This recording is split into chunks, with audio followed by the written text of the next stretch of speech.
اللہ تعالیٰ نے حضور صلی اللہ علیہ وآلہ وسلم کو جہاں بہت زیادہ اعزازات عطا فرمائے، ان میں سے ایک یہ بھی ہے کہ اس نے تمام انبیاء کرام علیہم السلام سے اس بات کا وعدہ لیا کہ جب حضور صلی اللہ علیہ وآلہ وسلم تشریف لائیں تو تم ان پر ایمان بھی لاؤ گے اور ان کی مدد بھی کرو گے، اور اس کی تفصیل سورہ آل عمران کی آیت نمبر 81 میں موجود ہے۔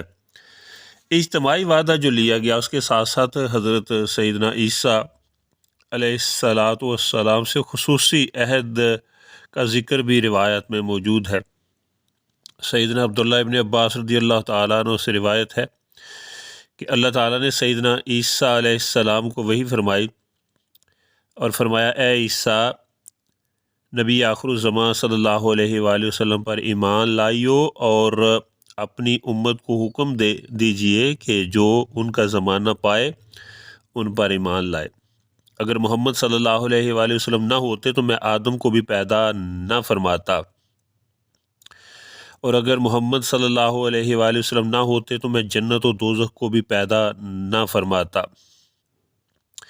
چنانچہ تمام انبیاء نے اپنے اپنے دور میں سرکار دو عالم صلی اللہ علیہ وآلہ وسلم کے اوصاف کریمہ کا چرچا کیا، اپنی امتیوں سے آپ پر ایمان لانے کا عہد لیا، اور حضور صلی اللہ علیہ وآلہ وسلم کے استقبال کے لیے لوگوں کو تیار کیا۔ بالخصوص سیدنا عیسیٰ علیہ السلام حضور صلی اللہ علیہ وآلہ وسلم کی عظمتوں کے ڈھنکے بجانے میں پیش رہے۔ جب آپ آسمان کی طرف اٹھائے جانے سے پہلے دنیا میں موجود تھے تب بھی رسول اللہ صلی اللہ علیہ وآلہ وسلم کی خوشخبریاں دیتے رہے۔ قیامت کے قریب آسمان سے دوبارہ زمین پر تشریف لائیں گے، تب بھی حضور صلی اللہ علیہ وآلہ وسلم کے نائب بن کر پوری دنیا میں اسلام کی عظمتوں کا پرچم لہرائیں گے۔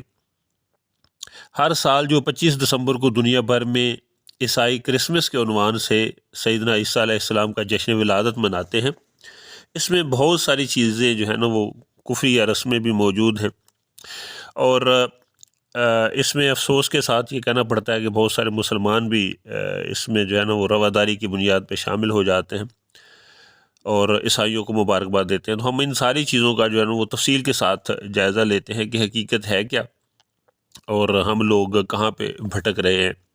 ہونا تو یہ چاہیے کہ سیدنا عیسیٰ علیہ السلام نے ہمیشہ جس عظیم الشان رسول صلی اللہ علیہ وآلہ وسلم کی عظمت کا پرچار کیا، آپ کا نام لینے والے آپ کی تعلیمات پر عمل کرتے ہوئے اس نبی آخر الزمان پر ایمان لائیں اور دل و جان سے ان کی غلامی کریں۔ اگر وہ ایسا نہیں کرتے تو کم از کم حضور صلی اللہ علیہ وآلہ وسلم کا کلمہ پڑھنے والے آپ صلی اللہ علیہ وآلہ وسلم کی قدر کریں اور آپ کا کلمہ پڑھنے کے بعد آپ کے دین کے علاوہ کسی دین کا تصور بھی نہ کریں۔ مگر افسوس کہ دین سے دوری کے سبب مسلمانوں کی ایک بڑی تعداد بالخصوص نوجوان نسل جو ہے وہ دینی تقاضوں سے چونکہ لا علم ہے، ناشنا ہے، اور کفار کی مذہبی رسومات میں بھی شریک ہو جاتے ہیں۔ اب ہم دیکھتے ہیں سیدنا عیسیٰ علیہ السلام سے حضور صلی اللہ علیہ وآلہ وسلم کا تعلق۔ مسلمان تمام انبیاء کرام پر ایمان رکھتے ہیں اور ان کی تعظیم کرتے ہیں۔ سیدنا عیسیٰ علیہ السلام سے بھی ہمارا نہایت گہرا قلبی تعلق ہے، کیونکہ ہمارے آقا صلی اللہ علیہ وآلہ وسلم نے بھی ان سے بہت محبت کا اظہار کیا ہے۔ سیدنا ابو ہریرہ رضی اللہ تعالیٰ عنہ سے روایت ہے، رسول اللہ صلی اللہ علیہ وآلہ وسلم نے فرمایا، میں دنیا اور آخرت میں تمام مسلمانوں کی بنسبت عیسیٰ ابن مریم کے زیادہ قریب ہوں۔ انبیاء باپ، شریک باپ، بھائی ہیں، سب کا دین ایک ہی ہے۔ دنیا میں یوں حضرت عیسیٰ علیہ السلام حضور صلی اللہ علیہ وآلہ وسلم کے اتنے قریب ہیں کہ سیدنا عیسیٰ علیہ السلام کے بعد حضور صلی اللہ علیہ وآلہ وسلم ہی تشریف لائے، درمیان میں کوئی اور رسول نہیں آیا۔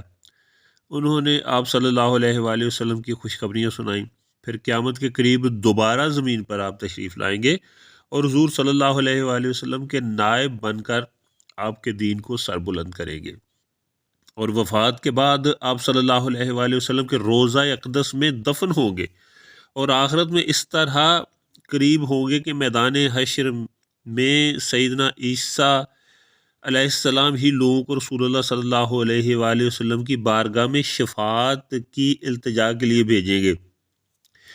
اب دیکھتے ہیں ہم کہ سیدنا عیسیٰ علیہ السلام آسمان پر اٹھائے جانے سے پہلے سیدنا عیسیٰ علیہ السلام کو اللہ تعالیٰ کی بارگاہ میں نہایت قرب اور عزت و وجاہت حاصل ہے۔ آپ کو کئی معجزات سے بھی نوازا گیا۔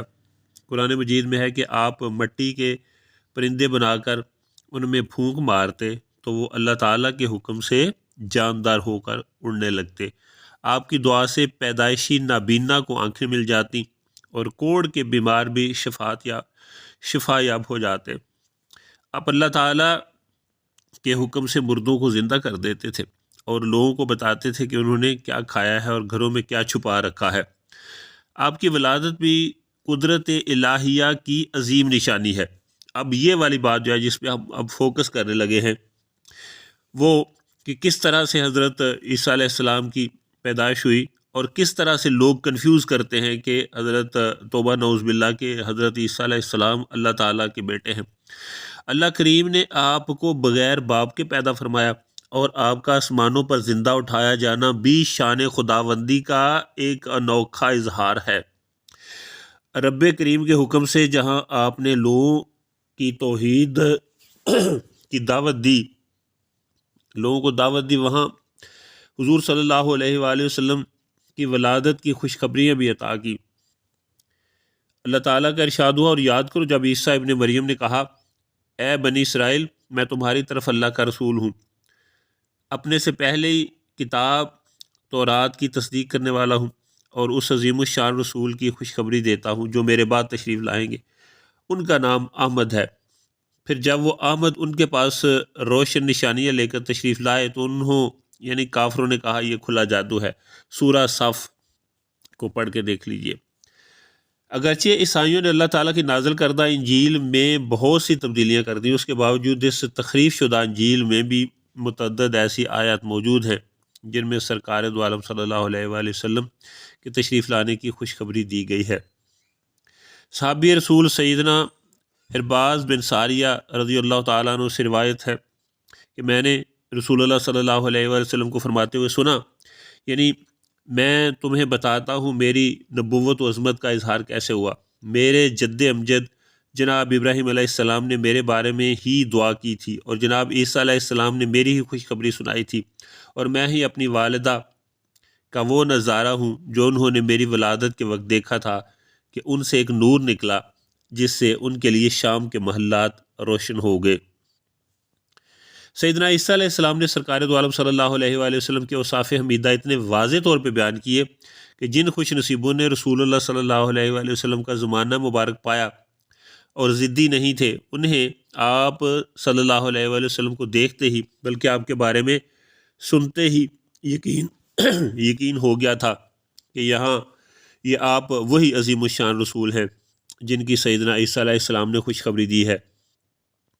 سیدنا عیسیٰ علیہ السلام آسمان سے تشریف لانے کے بعد قرآن مجید میں واضح طور پر فرمایا گیا ہے کہ اللہ تعالیٰ نے سیدنا عیسیٰ علیہ السلام کو زندہ آسمانوں پر اٹھا لیا۔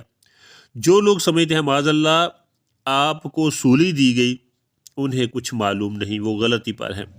سورہ نساء کی آیت نمبر 157، 58 اور 59 میں یہ تفصیل موجود ہے۔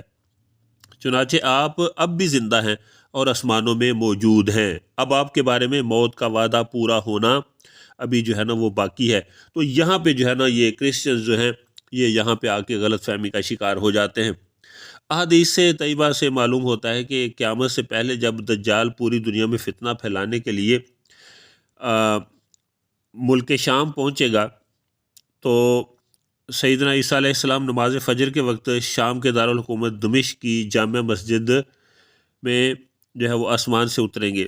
نماز فجر کے لیے اقامت تکبیر ہو چکی ہوگی، وہاں حضرت مہدی رضی اللہ تعالیٰ عنہ بھی موجود ہوں گے۔ سیدنا عیسیٰ علیہ السلام انہیں نماز پڑھانے کا حکم دیں گے، چنانچہ وہ نماز پڑھائیں گے اور سیدنا عیسیٰ علیہ السلام ان کے پیچھے نماز پڑھیں گے۔ حضرت سیدنا عیسیٰ علیہ السلام سرکار دو عالم صلی اللہ علیہ وآلہ وسلم کی شریعت کو نافذ کریں گے۔ مثلاً صلیب، کرسچن کراس جو ہے عیسائیوں کا مذہبی نشان، ہر گرجا گھر، کلیسا یعنی چرچ میں لگایا جاتا ہے۔ عیسائی اپنی عمارات بلکہ اپنے سینے پر بھی عقیدت سے نشان بناتے ہیں۔ رسول اللہ صلی اللہ علیہ وآلہ وسلم نے فرمایا عیسیٰ علیہ السلام صلیب کو توڑ دیں گے۔ عیسائی خنزیر کو حلال سمجھتے ہیں اور اس سے تیار ہونے والے کھانے بہت شوق سے کھاتے ہیں۔ حدیث میں ہے کہ سیدنا عیسیٰ علیہ السلام خنزیر کو کھانے پر مکمل پابندی لگاتے ہوئے اسے قتل کر دیں گے۔ اس وقت یہ حکم ہے کہ اہل کتاب یا تو اسلام قبول کر لیں یا ٹیکس ادا کر کے اسلامی ریاست کے شہری بنیں۔ یہ دونوں صورتیں اختیار نہ کریں تو مسلمان ان سے جہاد کریں گے۔ ارشاد نبوی کے مطابق سیدنا عیسیٰ علیہ السلام ٹیکس قبول نہیں کریں گے۔ اس دور میں اہل کتاب سمیت دنیا بھر کے کفار کے لیے یہ حکم ہوگا کہ اسلام قبول کرو ورنہ قتل کر دیے جاؤ گے۔ اللہ تعالیٰ کی مدد یوں شامل حال ہوگی کہ اگر کوئی یہودی قتل سے بچنے کے لیے پتھر، درخت یا کسی اور چیز کے پیچھے چھپے گا تو وہ چیز بول پڑے گی، اے مسلمان، یہ یہودی چھپا ہوا ہے، ادھر آ کر اسے قتل کر دو۔ رسول اللہ صلی اللہ علیہ وآلہ وسلم نے فرمایا کہ اس وقت پوری دنیا میں صرف دین اسلام باقی رہے گا، دیگر تمام جو مذاہب ہیں وہ ختم ہو جائیں گے۔ اسلامی احکام کے مطابق نفاذ اور سیدنا عیسیٰ علیہ السلام کی برکت سے مال بہت زیادہ ہوگا اور دلوں سے دنیا کی محبت یوں ختم ہو جائے گی کہ اگر کوئی شخص دوسرے کو مال دے گا تو وہ قبول نہیں کرے گا، کہے گا مجھے ضرورت ہی نہیں۔ آپس میں عداوت، بغض، حسد سب ختم ہو جائے گا۔ انسان تو انسان، جانور بھی یا ان کے اندر بھی شر ختم ہو جائے گا۔ بچے سانپوں سے کھیلیں گے مگر سانپ انہیں کوئی تکلیف نہیں پہنچائیں گے۔ شیر، بھیڑیا اور بکری اکٹھے چریں گے مگر بھیڑیا بکری کو کوئی تکلیف نہیں دے گا۔ کھانے وغیرہ ہر چیز میں برکت ہی برکت ہو جائے گی۔ چنانچہ 45 سال تک اسلام کی تبلیغ اور اشاعت کے بعد سیدنا عیسیٰ علیہ السلام کی وفات ہوگی۔ پھر وہ گنبد خضرا شریف کے نیچے رسول اللہ صلی اللہ علیہ وآلہ وسلم کے پاس دفن ہوں گے اور قیامت کے روز حضور صلی اللہ علیہ وآلہ وسلم کے ہمراہ قبر سے تشریف لائیں گے۔ اب دیکھتے ہیں کہ میدان حشر میں حضرت عیسیٰ علیہ السلام، سیدنا ابو ہریرہ رضی اللہ تعالیٰ عنہ سے روایت ہے، طویل حدیث ہے، کہ میدان محشر کی گرمی اور دیگر مصیبتوں سے تنگ آ کر لوگ کسی ایسی ہستی کی تلاش میں ہوں گے جو انہیں اللہ کی بارگاہ میں ان کی سفارش کرے اور حساب و کتاب شروع ہو۔ چنانچہ وہ حضرت آدم کے پاس، پھر سیدنا نوح علیہ السلام کے پاس، پھر سیدنا ابراہیم علیہ السلام کے پاس، پھر سیدنا موسیٰ علیہ السلام کے پاس جائیں گے۔ غرضے کے مختلف بارگاہوں میں حاضری کے بعد جو ہے وہ سیدنا عیسیٰ علیہ السلام کے پاس آئیں گے اور کہیں گے کہ اے عیسیٰ علیہ السلام، آپ اللہ تعالیٰ کے رسول ہیں، اللہ تعالیٰ کا کلمہ ہے جو اس نے مریم کی طرف بھیجا، آپ اللہ تعالیٰ کی طرف سے خاص روح ہیں، آپ کو یہ بھی اعزاز ہے حاصل ہے کہ آپ نے بچپن میں ہی جھولے میں کلام کیا تھا، آپ دیکھتے نہیں کہ ہم کس حالت میں ہیں، اللہ تعالیٰ کی بارگاہ میں ہماری سفارش کیجیے۔ سیدنا عیسیٰ علیہ السلام